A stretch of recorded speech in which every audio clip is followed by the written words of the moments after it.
Bonjour les petits lecteurs, j'espère que vous vous portez tous bien dans cette période un peu bizarre. Bon, je dis période, mais ça fait presque 1 an que nous vivons ainsi. On pourrait se plaindre de notre situation et on n'aurait pas tout à fait tort.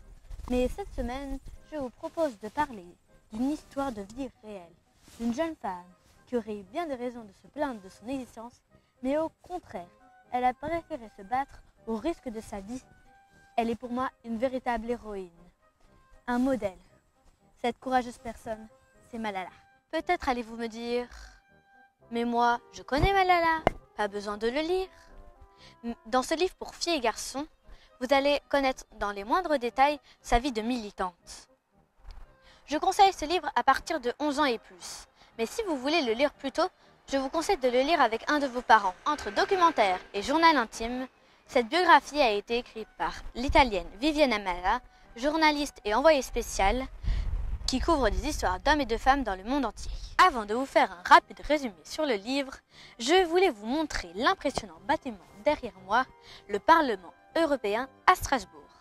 En effet, Malala a eu reçu des mains du président Martin Schulz le prix Sakharov en 2013 pour la liberté de l'esprit. J'aurai 11 ans en juin prochain, et c'est à cet âge-là que Malala a décidé d'élever sa voix contre ses oppresseurs. Alors qu'elle n'est qu'une petite fille, elle lutte sans armes ni violence, mais avec le courage des mots et de l'intelligence, avec la force de la vérité et de l'innocence. Mais sa vie va basculer 4 années plus tard, alors qu'elle a 15 ans. Elle rentre dans l'école avec ses amis.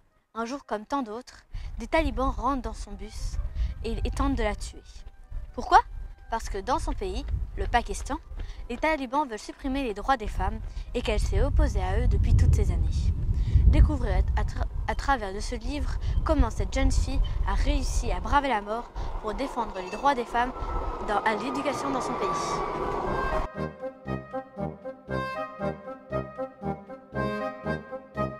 Petit bonus que je vous invite également à découvrir. L'année dernière, j'ai réalisé un exposé sur Malala. Donc, vous trouverez une seconde vidéo un peu plus complète sur son histoire. Voilà, je vous souhaite une belle semaine et vous donne rendez-vous la semaine prochaine pour un roman dans un tout autre genre. L'histoire de Cro-Blanc, un chien-loup. Au revoir les petits lecs.